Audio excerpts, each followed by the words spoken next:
তাহাজ্জুদের নামাজ যারা পড়বে তাদের মর্যাদা বাড়িয়ে দেয় কে?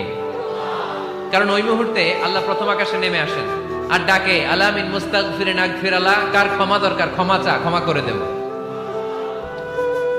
আলামিন মুস্তাকসিন আকসুলা, কার খাবারের দরকার পোশাকের দরকার চাও দিয়ে দেব। চাও, কার কি লাগবে চাও আমি দিয়ে দেব। এজন্য শেষ রাতের দোয়া আল্লাহ কবুল করে।